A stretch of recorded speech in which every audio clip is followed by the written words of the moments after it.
अखिल भारतीय ग्राहक पंचायत ने देशभर में बढ़ती एमआरपी और भारी छूट के खेल पर सवाल उठाए हैं। संगठन ने मांग की है कि उत्पादों पर उत्पादन लागत, वास्तविक बिक्री मूल्य और डिस्काउंट की स्पष्ट जानकारी दी जाए। प्रेस विज्ञप्ति में दावा किया गया है कि कई दवाइयों और मेडिकल उत्पादों की कीमतें उत्पादन लागत से कई गुना ज्यादा तय की जा रही हैं।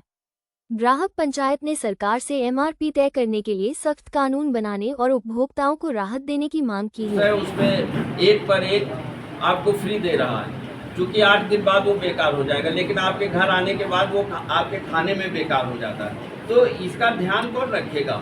इसके लिए हमें ही जागरूक रहना पड़ेगा कि इस तरह की चीज़ों की खरीद करें। जैसा वजन घटौती करते जा रही है, अपनी पैकिंग पे 100 ग्राम की बोलते 70 ग्राम करती है, रेट वही है, सारी चीज़ें वही है, वजन घटाती है। ये जो है ग्राहक को ठगने का एक बहुत बड़ा षड्यंत्र है।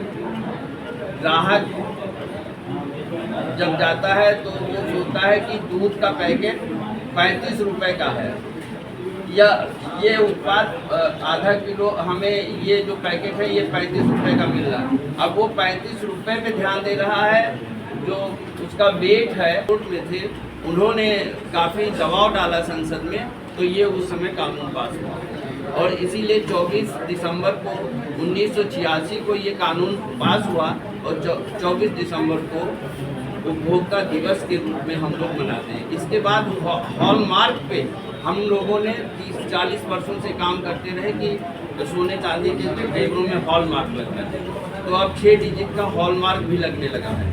तो इस काम को हम लोग कर तो रहे हैं सरकार से बराबर, लेकिन जनता के बीच उतना जागरण नहीं हो पा रहा है जितना चाहिए, और इस जागरण के काम में हम लगे हुए हैं, लेकिन लुभावने विज्ञापनों की वजह से हम जैसे सभी लोग उसमें फंसते चले जा रहे हैं। तो इस चीज़ से ही निजात दिलाना है हमें। और एमआरपी विषय पे हम लगातार, अभी विश्वनाथ जी ने जो बताया कि एमआरपी विषय को लेकर इस समय हम केवल चल रहे हैं, खास करके दवाओं के ऊपर उसको कैसे दूर किया जाए, उसके लिए कौन सा नियामक संस्था बनाई जाए, इसके लिए सरकार पे हम लोग जोर दे